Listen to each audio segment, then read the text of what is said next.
जयंती।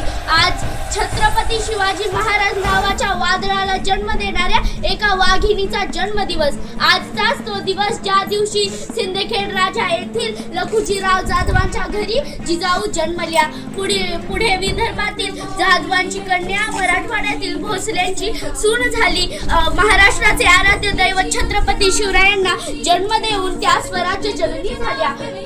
मातृत्व, नेतृत्व आणि कर्तृत्व या तीन गुणांचा जिजाऊंनी शिवरायांच्या मनात स्वराज्याचे स्वप्न पेरले। हे 18 पगड जातीतील मावळे जीवाला जीव देणारे साथीदार सोबतीला घेऊन शिवरायांनी हे स्वप्न सत्यात उतरवलं।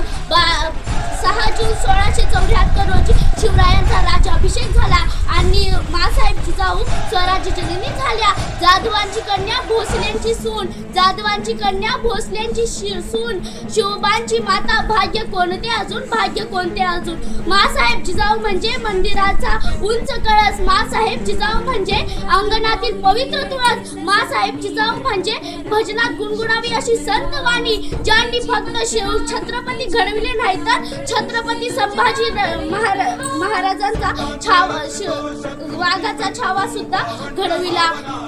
आजची राजकीय सामाजिक परिस्थिती पाहता आपल्याला पुन्हा छत्रपती शिवरायांची गरज आहे असे वाटते। शेवटी मी एवढे म्हणे, वाघाची आई बनायला काळीच वाघिणीचे लागते, वाघाची आई बनायला काळीच वाघिणीचे लागते। म्हणून तर जिजामाता तुमच्या चरणापुढे मान माझी सदैव झुकते, मान माझी सदैव झुकते। एवढे बोलून मी माझ्या भाषणाला पूर्ण विराम देते।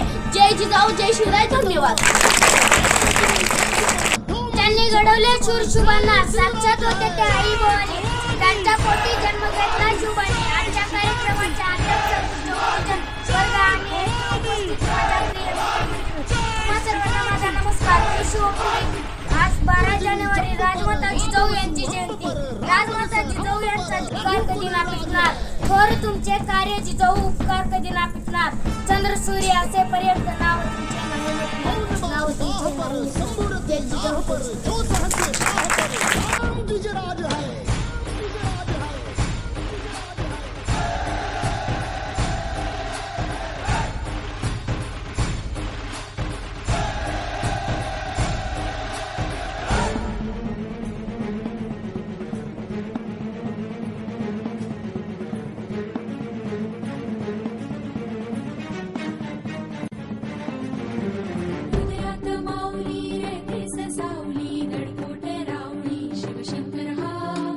तुमचे मंत्रणा